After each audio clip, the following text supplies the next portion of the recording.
600 रुपये मानधन होतं, मग 1,500 झालं, मग आता 2,500 झालं मित्रांनो. आता बऱ्याचशा लोकांना 2,500 पडले, कोणाला 1,500 पडले. तर एक सांगण्याचं तात्पर्य असं आहे की हे फुकट पडलेलं नाही.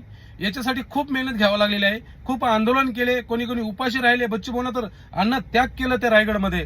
तर मित्रांनो, सांगायचं तात्पर्य असं आहे की हे कोणाचं दुसऱ्या पार्टीचं श्रेय नसून हे वंदनीय बच्चूभाऊ व त्यांचे समस्त कार्यकर्ते यांचं हे श्रेय आहे मित्रांनो. मग आता आपल्याला काय करायचंय तो म्हणताना सांगतोय का मित्रांनो, जिल्हा परिषद आहे, पंचायत समिती आहे, नगरपालिका आहे, याच्यामध्ये धडा शिकवावा दिव्यांग बांधवांनी व तसेच विधवा महिला असतील, दिव्यांग बांधवांचे परिवारातील सदस्य असतील, यांनी पुढाकार घेतला पाहिजे की यांनी खरंच किती आंदोलन करायला लावले, किती उपोषण करायला लावले, किती दिवस उपाशी राहिले, याचं फेड करण्याचा वेळ हाच आहे. अभि नाही तो कभी नाही मित्रांनो. यासाठी तुम्हाला सांगतोय, आता आम्ही अंबड नगर परिषदमध्ये, नगरपालिकेमध्ये स्वतः आम्ही उमेदवार देणार आहोत. आता आमचे उमेदवार कोण असतील, काय असतील ते आम्ही ठरवू.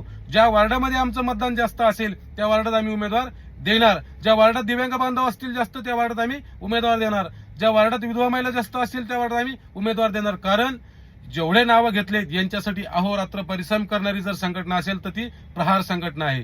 अनेक वेळेस पगार नाही पडली, मोहन भाऊ पगार नाही पडली. अनेक वेळेस काय झालं, मोहन भाऊ असं झालं, दिव्यांगाला प्रॉब्लेम आला, मोहन भाऊ असं झालं. मग मोहन भाऊ सांगतोय आता तुम्हाला आपल्याला उमेदवार पाडायचा का निवडून आणायचा आपण ठरवणार आहोत. लवकरच मिटिंग घेऊ.